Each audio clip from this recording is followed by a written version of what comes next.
him. So I went to the program and looked him up, and man, was that impressive.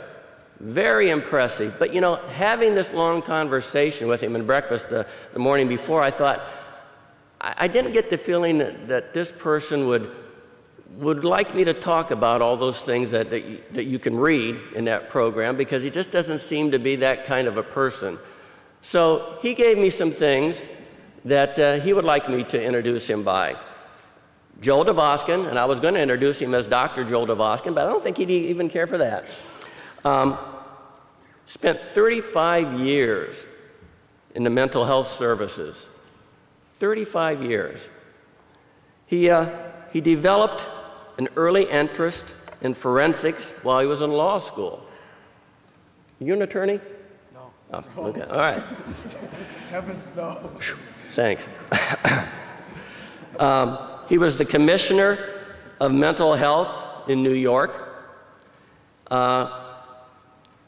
He keeps his stuff, as he says, in Tucson, Arizona, which is where he lives now. But of course, some of you are probably familiar with him. He does travel all over the country consulting. Now, he describes himself as an aging basketball player and a mediocre guitar player. Now, he told me yesterday he played banjo, so I guess you multi-talented in music, right? Worse at banjo than Worse than banjo, okay. And what he left me with very shortly here was that he's a great father. Can't ask more for that, can you? So without further ado, because he's got a lot of great things to say, and obviously he's in the CIT corner, Joel Dvoskin.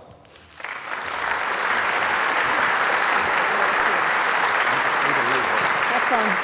Thank you. Whoa.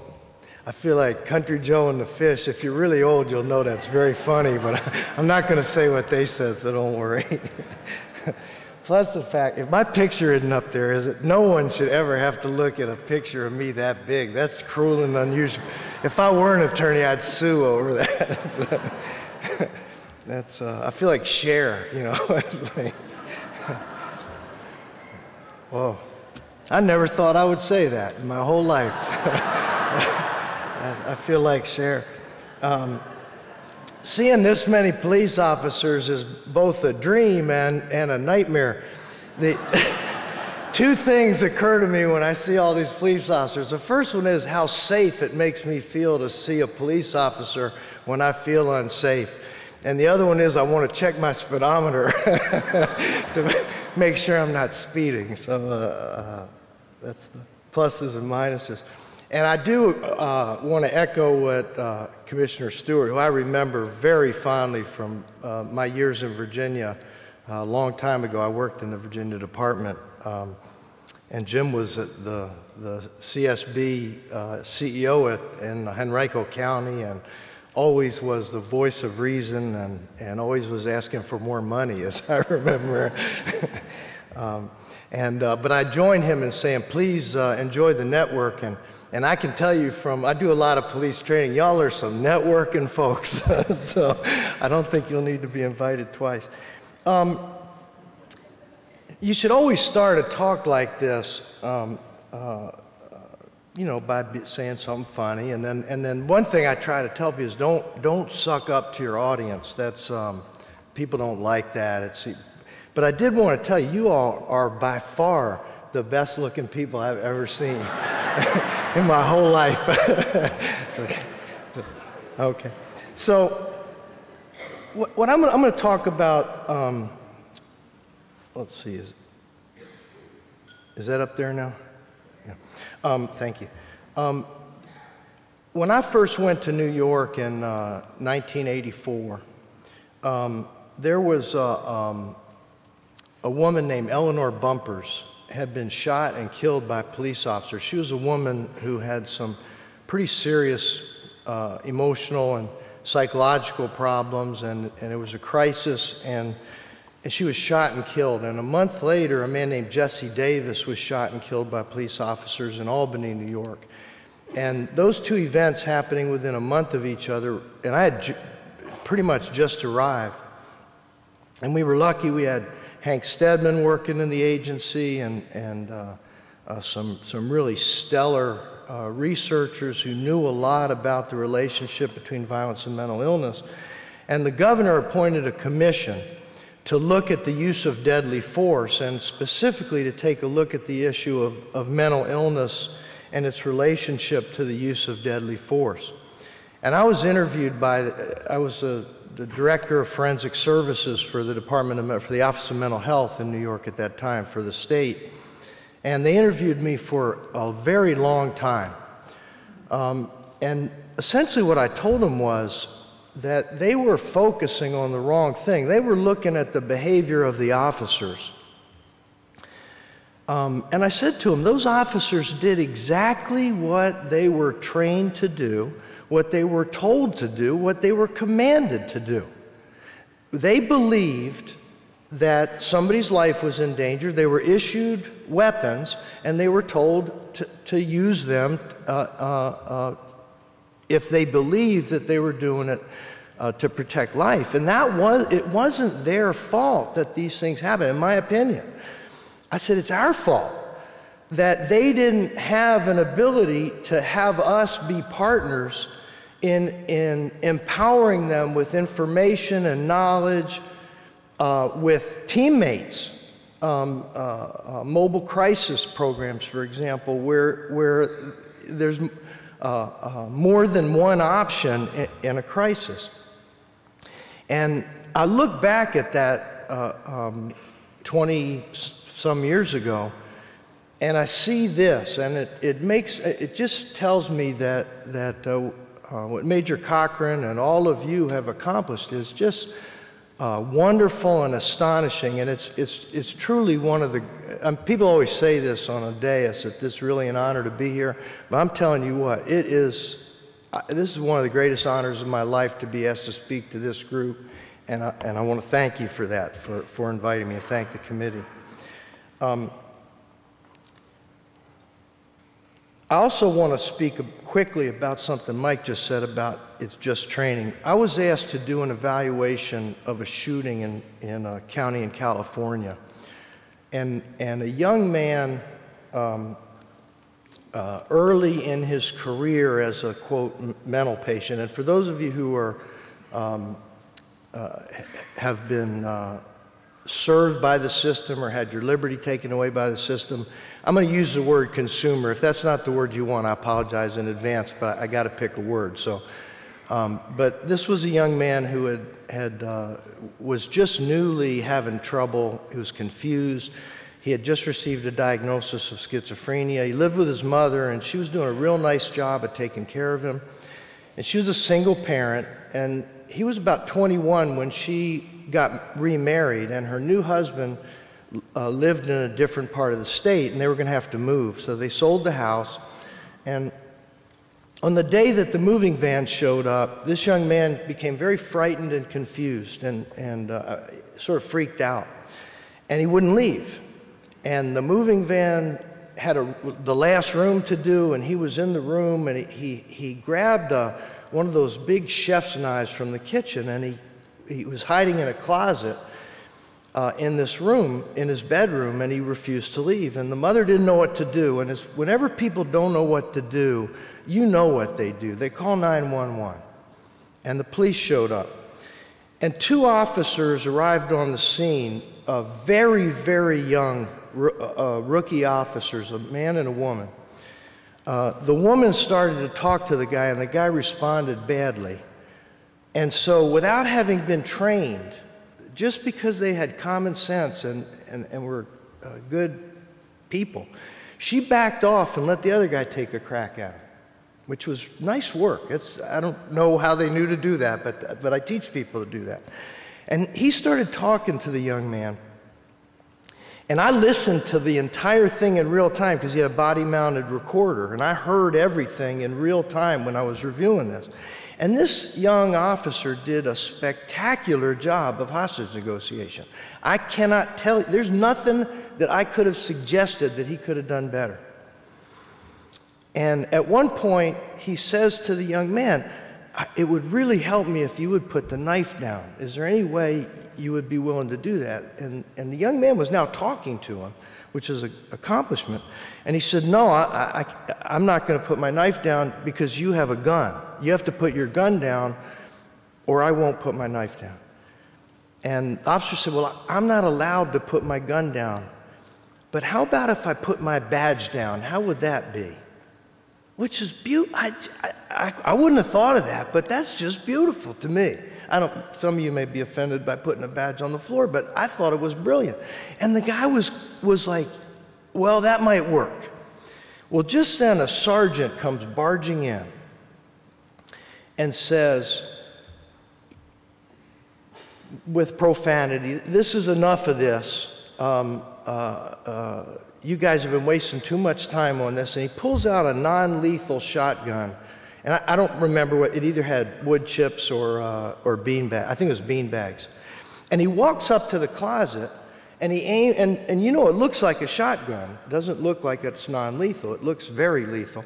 And shoots at this young man who thinks he's going to die.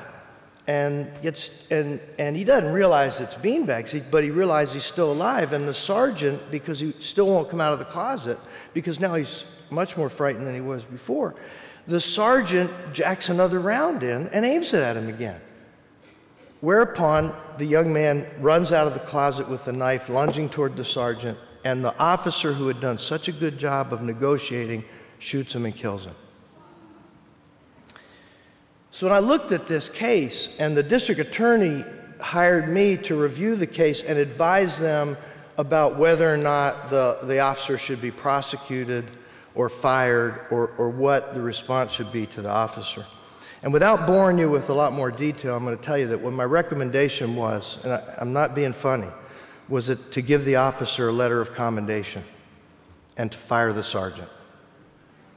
That the sergeant who had no training and, frankly, no common sense, walked into a lethal situation, didn't get briefed, didn't find out what he was walking into, and this poor officer who was really doing beautiful work as a human being, as a kind human being reaching out to another human being, and he did what he was trained and ordered to do. If someone's life is in danger, that's what your firearm is for. And if that community, and one of my recommendations, and this was some years ago when I had really a lot less experience with CIT, but I knew about the program, and I said, y'all need to get a program like that. Because all of your staff need to understand this. And the one thing it taught me is that if you have CIT, you better train your brass, even if they're not CIT, to know what the program is and respect it and not undermine it by showing up and interfering in it otherwise. You ought to have been proud to call that officer your brother. I can tell you, I haven't heard him intervene. So my talk today has several, I was hoping there'd be water there. Thank you, whoever left this up here.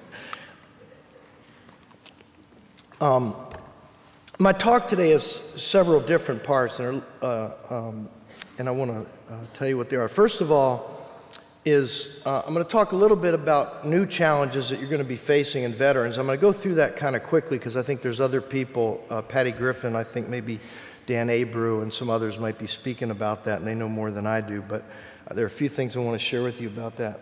I want to talk a little bit about assessing the risk of violence. How to decide when a person is likely to become violent. I'm going to give you a very fancy test that I invented. I haven't published it yet, but you're going to urge me to when you see it. It's really good. And then some thoughts about communicating people with emotional crisis when violence appears likely. And then the main thing I want to talk about is y'all, which is taking care of the people who take care of the people. So those are my topics. In introduction, I want to say a couple things just to declare kind of my understanding of CIT, what it is and isn't. And first of all, CIT is a way of making better decisions. That's one of the ways I think about it. To arrest or not arrest, you have more information, more choices than traditionally law enforcement have. To not take somebody to jail is an option that communities without CIT often send a lot more people to jail versus a crisis service. And Mr. Moore, and I just want to congratulate you and Alexis and the mayor for the foresight. It's expensive to have a 24-hour crisis service. It is much more expensive not to have one. And the short-sighted people who count pennies for the next week and don't think about the longer term and the damage that you can prevent with a crisis service, I just want to congratulate you for that. Or an emergency room. But CIT does not create more options after those decisions are made, and it doesn't create more options of the decisions that you can make. So if you're in a community that doesn't have a drop-in center, CIT doesn't make that out of thin air, and so I was really pleased to hear Major Cochran. He's probably a general by now. I think every time he gets introduced, he's like a higher rank, but he should be a general if he's not. But when he was talking about your role as advocates, I remember in Alexandria, Virginia, they had a ride-along program, must have been 30 years ago, and it was a great program where mental health would ride on Friday nights and Saturday nights from 7 p.m. to 1 a.m. with the police department in a early mobile crisis program. And the sheriff, or not the sheriff, the chief of police showed up at the county hearings, on the budget hearings, when this community service board was asking for its budget. And the chief of police showed up and asked for money for mental health. It had never happened in the history of Alexandria. And it was so powerful that they actually gave the community service board more money than they asked for, which I don't think happens often in the world. So the success of CIT is largely dependent upon the quality and quantity of community mental health services, and I want to echo Major Cochran's call for y'all to be advocates, because you speak with a different kind of authority than the mental health people do, and when they have their hand out, when mental health people ask for mental health money, it's not that impressive to people. When law enforcement says give them more money, it's really impressive to people. It's also not a handoff of mental health responsibility to the police, and it's important to differentiate that. And now the work's going to get harder because veterans pose a very new and special problem for CIT, in my opinion. And these are things that we haven't had before. One, and I just saw in the paper a few weeks ago where President Obama just made a policy change. The military, up until very recently, didn't send letters of condolence to recent veterans who had committed suicide. And there was you want to talk about stigma, that's about as powerful and heartbreaking an example of stigma and prejudice and bias as I can imagine. And I'm so happy to say that that's no longer the policy of the United States of America, that a person who serves his or her country and in part because of serving their country ends up taking their own life, it is going to be treated with the respect that they deserve. But what they really deserve is the services that will help them decide not to take their life. There's an epidemic of distress, post-traumatic stress disorder, head injuries, depression, and suicide among our returning warriors. And may I add that these are people who we have systematically taught to respond to threats with lethal violence. Today's warfare is different than war was previously. Combat and stress have been partners probably since Joshua fit the Battle of Jericho. There's always been stress involved in combat, but it's different now in several ways. First of all, deployments have been extended in ways that are unprecedented. There are people who used to be killed in combat are now not dying because of much better emergency medical care, body armor, but their heads typically are not fully protected, and so there's a lot more head injuries and less death among people who are near improvised explosive devices, which causes traumatic brain injuries, often to the frontal lobe, which is where executive function takes place. That's the part of your brain that when you think you'd like to kick your bosses behind, tells you not to do it because they'll stop paying you if you act on that impulse. That was a little too close to home for everybody. Your boss might be sitting here, so we'll just, you know what I mean. Don't get mad. It's their job to make you want to kick their backside. I'm trying to make Hank proud by getting through a whole speech without cursing, so sometimes it's very challenging. You see me develop a stutter, I'm probably thinking a cuss word. So. But as a result of this, there's casualties of a different kind that we, more than we've seen before. We had combat stress and shell shock before, but we're seeing it in numbers that are pretty much unprecedented of these soldiers who would have died in previous conflicts and are instead saved but with significant physical, emotional, and cognitive injuries. Of course, their diagnoses are post-traumatic stress disorder, traumatic brain injuries, hundreds of thousands of traumatic brain injuries, and about a third of those previously deployed who have either PTSD, TBI, traumatic brain injury, or major depression, about a third of the returning warriors, according to some studies, have one of these three conditions.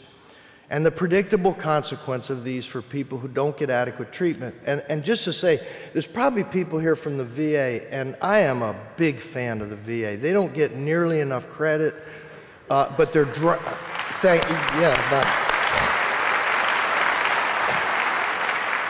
but they're drowning. They are drowning. And so when they don't give you enough help, it's because they don't have enough resources for this massive increase in need. And the predictable consequence will be more crises. Of people reporting probable TBI, over half of them in one study had not been evaluated by a physician.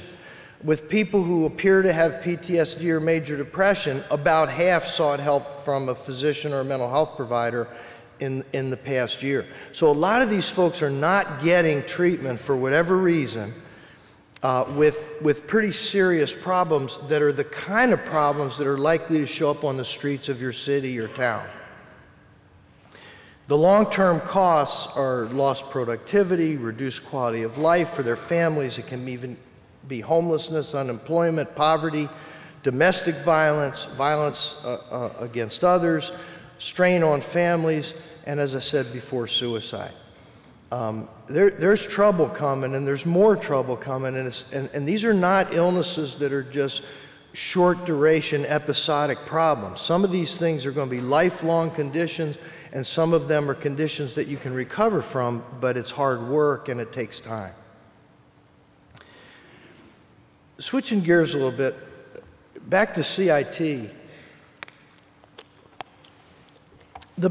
Some of the things I really like about it, I like the fact that you're taught verbal de-escalation techniques that give you, I get asked, most of my consultations clinically are on like the worst cases, people who are chronically violent. And usually we come up with a solution, although it's usually not from me, it's usually from one of the psych techs that nobody had ever asked before, how do you get them to stop hitting people? Or a family member who no one had ever asked before, how have you successfully resolved crises in the past? We don't, but we could learn a lot from families if we would listen better. But these techniques are useful. Arrests typically decrease, although the data is, really, we do need more and better data on CIT programs. But it seems clear to me that arrests of people with mental illness and in crisis decrease when there's an effective CIT program. And use of force, I'm pretty positive decreases because I have never heard of a CIT officer on a call using deadly force. I'm not sure it's ever happened.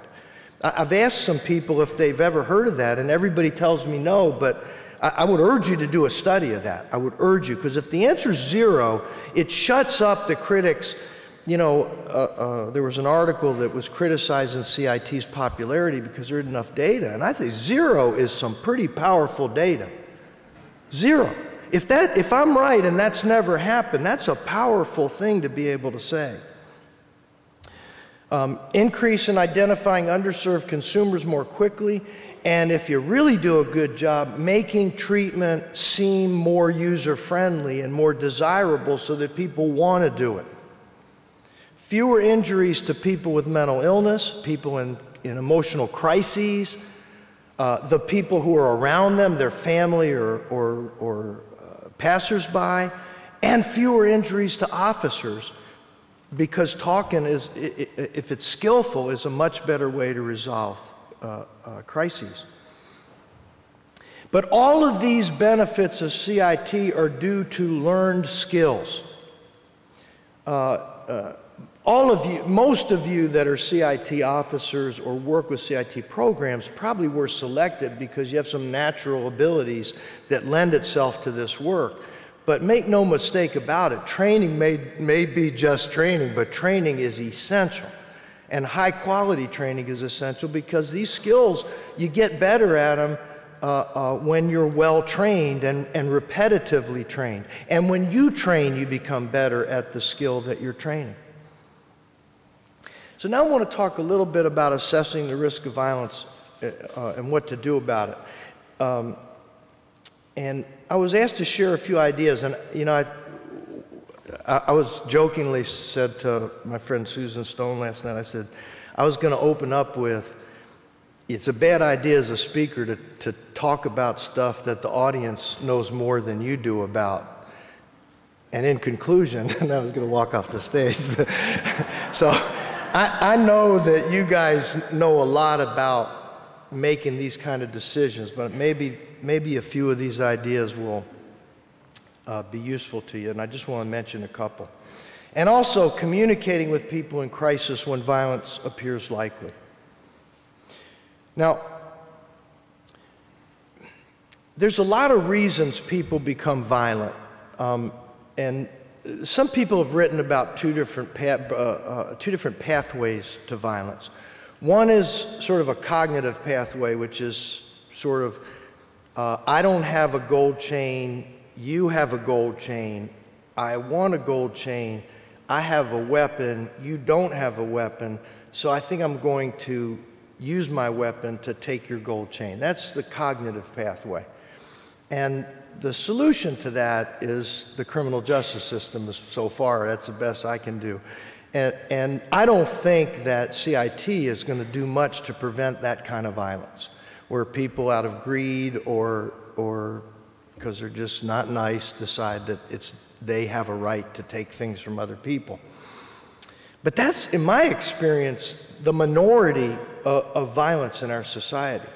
The other pathway is an emotional or affective pathway, where people who start out calm and reasonably satisfied, or as satisfied as people get in these hard times that we're living in, become dissatisfied or distressed, and they experience negative emotions that begin to escalate to a point where bad things happen. And it's no accident that the word de-escalation is so important in the world of CIT. But I want to focus on two, and I do this sometimes with audiences, and I won't do this for real, but ask yourself, how many of you would describe yourself as a violent person? And there's always one wise guy in the audience that raises their hand, but most people say, no, I don't consider myself a violent person. And then I ask the audience, how many of you can say with a straight face that under no circumstances could you ever be violent? Well, if you're a police officer, you better not be able to say that, because that's one of the duties that you accept when you accept a firearm, is that you might have to use it someday. But even people who have nothing to do with law enforcement all admit that under some circumstance, I could become violent. And then I say to them, how did you get from not violent to violent? What just happened? What would make you go from this not violent person that's your self-image to a person who uses violence? And people say, I'll ask you, think about what you would say. And what you're thinking right now is, if I was drafted by the NFL, no, not the NFL. You would say, if somebody threatened my children. Survey says #1 answer. Or if I was cornered and had no other option. Or if I thought somebody else's life was in danger. Right? It's pretty common and a small set of answers I get to that question. And and then I say to him, how would that make you feel? Because I'm a psychologist and we're supposed to say that every 20 minutes.